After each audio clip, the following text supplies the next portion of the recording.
अस्सलाम वालेकुम dear students. इस ट्यूटोरियल में हम क्ले मिनरोलॉजी के बारे में पढ़ेंगे। ठीक है। मतलब ये हुआ कि क्ले के जो मिनरल्स है वो बनते किस तरह है। ठीक है। और फिर वो मिनरल्स टाइप्स ऑफ क्लेस को कैसे बनाती है।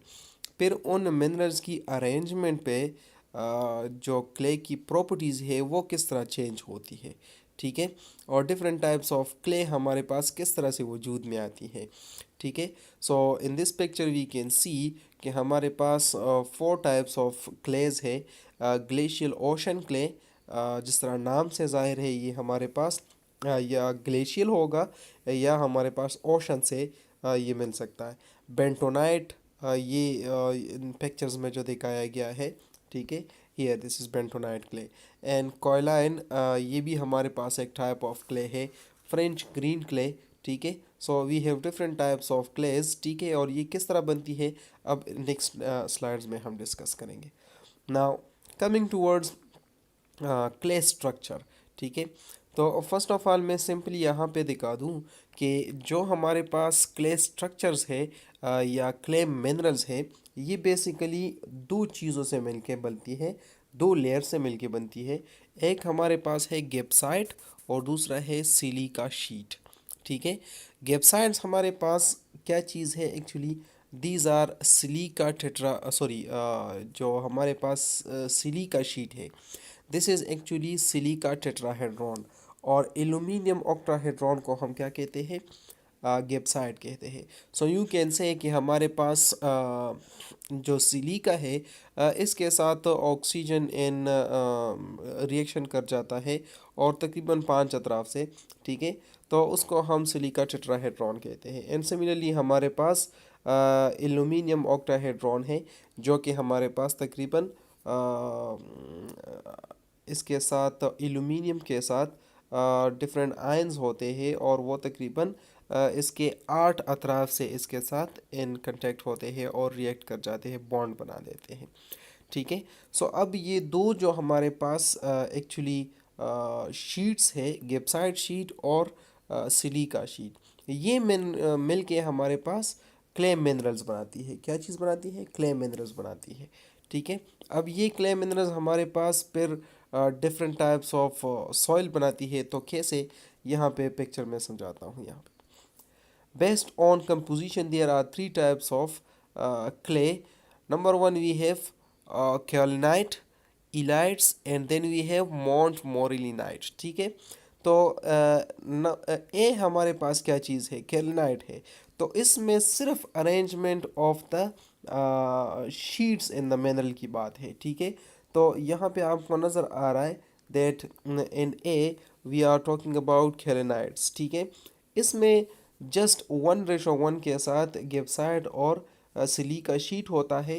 फिर नेक्स्ट मिनरल जो हमारे पास होता है इनके दरमियान छोटा सा फासला होता है। ठीक है। और फिर हमारे पास similarly next sheet, next arrangement of sheet होता है, मिनरल्स होते हैं। ठीक है। Similarly B, if we talk about illites, तो फिर हमारे पास थोड़ा सा चेंज हो जाता है। ठीक है। दो सिलिका शीट्स के दरमियान एक गेप्साइड शीट सैंडविच होता है। ठीक है। और सिमिलरली जो हमारे पास दूसरा लेयर होता है ऑफ द सेम मिनरल, उस दो लेयर्स के दरमियान हमारे पास पोटाशियम दरमियान में क्या होता है, पोटाशियम दरमियान में सैंडविच हो जाता है। ठीक है। सो देन जो हमारे पास क्ले बनता है इसको हम इलाइट कहते हैं।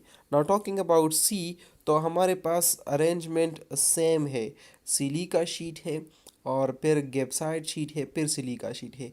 मतलब यहाँ पे भी रेशो 2:1 ही है। ठीक है। गेप्साइड हमारे पास सैंडविच है 2 सिलिका शीट्स के दरमियान।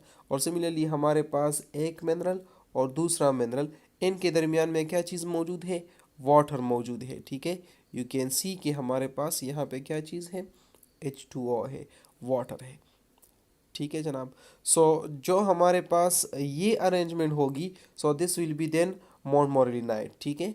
और अगर हमारे पास ये अरेंजमेंट होगी, this will be then illite. ठीक है। और अगर ये अरेंजमेंट होगी then this will be kaolinite. ठीक है जनाब। अब ये मैं वीडियो में डिटेल में भी फिर समझा दूंगा। Now coming to the clay mineral types, so already मैं पिछले स्लाइड पे बता चुका हूँ, ठीक है। और अगर आप प्रैक्टिकल व्यू की बात करते हो, so this is that kaolinite, this is that illite and montmorillonite, ठीक है। And now coming to the clay mineralogy, ठीक है। क्या किस तरह होता है क्ले मिनरल्स हमारे पास बेसिकली दो शीट से बनते हैं। एक हमारे पास होता है टेट्राहेड्रल शीट, सिलिका शीट जिसको हम कहते हैं। दूसरा होता है ऑक्टाहेड्रल शीट, एलोमेनिया शीट या गेप्साइड शीट इसको हम कह सकते हैं, ठीक है। नाउ सिलिका शीट में हमारे पास क्या होता है, टेट्राहेड्रल शीट होता है, मतलब combination of the tetrahedral silica होता है और वो एक लेयर के फॉर्म में अरेंज होते हैं, ठीक है। सो यू कैन सी कि we have 5 heads of this thing, ठीक है। सिलिका के साथ ऑक्सीजन आयंस है, कनेक्टेड है, ठीक है। और उसने जो हमारे पास एक मॉलिक्यूल बनाया है, और इन मॉलिक्यूल्स की अरेंजमेंट आप देखें तो सारे अगर अरेंज हो जाएंगे तो एक लेयर बन जाता है, ठीक है जनाब। And this layer is actually called silica sheet layer, ठीक है। अच्छा, ये दरमियान के जो हमारे पास और जो आयंस होते हैं वो आपस में बॉन्ड भी बना देते हैं और पूरा मॉलिक्यूलर अरेंजमेंट आ जाती है ऑफ द सिलिका टेट्राहेड्रॉन, ठीक है। एट एट द एंड हमारे पास नेगेटिव चार्ज बन जाता है after calculation. This is called actually silica sheet, ठीक है। ना गेप्साइड शीट हमारे पास क्या होता है, सो अगेन यहाँ पे भी मोलिकुलर अरेंजमेंट होती है, ठीक है। ऑक्टाहेड्रल मोलिकुलर अरेंजमेंट होती है एक्चुअली, ठीक है। कैसे, हाइड्रोक्साइड आयन है हमारे पास जिनके दरमियान में एल्यूमिनियम आयन है जो कि सारे इर्द गिर्द के आयन्स के साथ कोवेलेंट बॉन्ड बना देता है, ठीक है। और ये हमारे पास सारे मॉलिक्यूल्स कनेक्ट होके गेप्साइड शीट या एल्यूमिनियम शीट। अच्छा, इसमें ये भी हो सकता है कि ये एल्यूमिनियम मैग्नीशियम से रिप्लेस हो जाता है, ठीक है।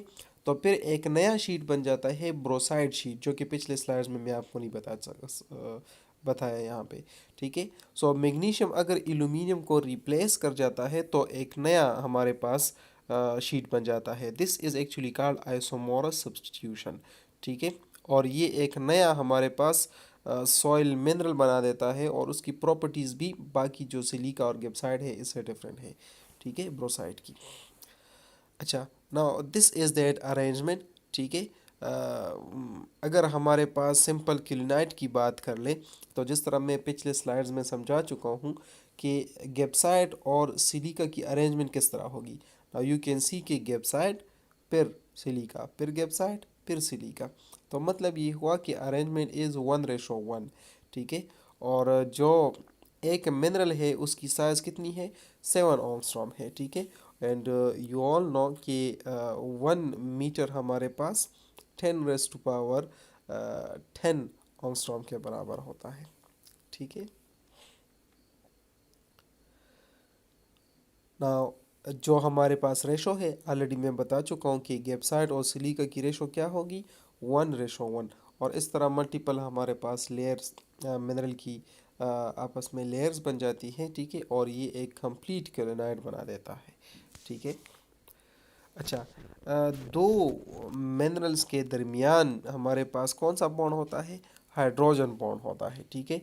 जो कि एक काफ़ी स्ट्रॉन्ग बॉन्ड है, ठीक है। इस और ये हमारे पास स्टेबल भी है, ठीक है। चूँकि यहाँ पे हमारे पास स्ट्रॉन्ग बॉन्ड होगा तो एक्सपेंशन के चांसेस कम है, यहाँ पे हमारे पास वाटर यहाँ पे ऐड होने के चांसेस कम है। नाउ टॉकिंग अबाउट मोंटमोरियनाइट्स, तो इसमें हमारे पास जो अरेंजमेंट ऑफ द शीट्स है वो कैसे है, that we have 2:1, that silica sheets, 2 silica sheets actually sandwich the gibbsite sheet. So 2:1 और साइज हमारे पास 10 एंगस्ट्रॉम इसका बन जाता है पूरे मिनरल का। अब दो मिनरल्स दरमियान में इसका क्या होता है, वैंडरवाल फोर्सेस होती है, ठीक है। जो कि हमारे पास हाइड्रोजन बॉन्ड से थोड़ी सी वीक है। तो इस केस में अगर इसकी प्लास्टिसिटी भी ज़्यादा होती है इस वाले की, और स्विलिंग भी इसमें ज़्यादा होती है, तो इन केस हमारे पास जो मिनरल्स होते हैं इनके दरमियान लेट से वाटर आ जाता है, ठीक है। सो जो हमारे पास वंडरवाल फोर्सेस होती है वो भी इफ़ेक्ट हो जाती है और ये थोड़ा स्विल कर जाता है सॉइल, ठीक है। सो यू कैन से कि जो हमारे पास माउंट मोरेलिनाइट्स है इसमें अगर वाटर पड़ती है तो ये स्विल कर जाता है और जब सन शाइन करना शुरू कर देता है तो ये वापस से श्रिंक कर जाता है। So this swelling and shrinking is actually very dangerous to the structures, ठीक है। और ये स्ट्रक्चर को एडवर्सली इफेक्ट करता है, सेटलमेंट वाकई हो सकती है, ठीक है। नाउ टॉकिंग अबाउट इलाइट्स, तो इसमें हमारे पास अरेंजमेंट तो सेम है जिस तरह माउंट मोरेलिनाइट्स में था कि silica and silica are actually sandwiching the gap sides, ठीक है। सो समटाइम आइसोमोरस सब्स्टिट्यूशन हो सकती है, मैं बता चुका हूँ कि एल्यूमिनियम रिप्लेस कर जाता है मैग्नीशियम को। अच्छा, इसके दरमियान भी जो हमारे पास बॉन्डिंग होती है वो पोटाशियम आयन होता है, ठीक है। एंड ये हमारे पास एक्चुअली जो वंडरवाल फोर्सेस हैं इनसे कंपैरेटिवली स्ट्रॉन्ग है और इसमें इतने आसानी से जो वाटर है वो अंदर नहीं जा सकता। सो स्विलिंग जो हमारे पास है सबसे ज़्यादा चांसेस कौन से वाले में है, क्ले टाइप में माउंट मोरेलिनाइट्स में है, ठीक है। और उसके बाद फिर हमारे पास इलाइट्स में है, फिर कोलेनाइट्स में है। तो सबसे स्टेबल हमारे पास कौन सा वाला है जिसमें स्विलिंग के चांसेस कम से कम है, वो है कोलिनाइट्स, ठीक है। और फिर उसके बाद इलाइट्स है और सबसे बदतरीन हमारे पास जिसमें स्विलिंग के चांसेस ज़्यादा है वो है माउंट मोरेलिनाइट्स, ठीक है। So that's all about the clay mineralogy. Now clay soil dominance, ठीक है। तो व्हाट डज इट मीन कि हमारे पास अगर सॉइल में क्ले ज़्यादा होगा तो क्ले की प्रॉपर्टीज़ डोमिनेंट होंगे, ठीक है। और उसका इफ़ेक्ट क्या होगा कि जो हमारे पास सिल्ट पार्टिकल्स है या जो हमारे पास ग्रेवल्स है that will actually float upon these clay minerals, ठीक है। और क्ले ज़्यादा होने से ये एक और भी चांसेस है कि अगर क्ले ज़्यादा होगा और उस सॉइल पे हमारे पास पानी गिर जाता है तो स्विलिंग के चांसेस कंपेरेटिवली ज़्यादा है, ठीक है। सो यू कैन से कि जिस सॉइल में हमारे पास 50% से सॉइल ज़्यादा क्ले ज़्यादा हो जाए तो उस पे वाटर एडवर्सली इफ़ेक्ट करता है, उस पे मॉइस्चर के की इफ़ेक्ट एडवर्स इफ़ेक्ट होती है, ठीक है। और अगर हमारे पास यू कैन से क्ले कम होगा तो क्ले की डिक्टेशन थोड़ी कम हो जाएगी और क्ले अपने प्रॉपर्टीज़ इम्पोज नहीं कर पाएगा, ठीक है। So you can C in this pictures, ठीक है, that this effect or this demolishing of the road is due to deterioration of the road is due to कि हमारे पास इस सॉइल में एक्चुअली क्ले पार्टिकल्स कंपेरेटिवली ज़्यादा है, ठीक है। So this is end of the chapter 2। In the next class इंशाल्लाह we will discuss the specific gravity and sieve analysis, ठीक है। Thank you very much.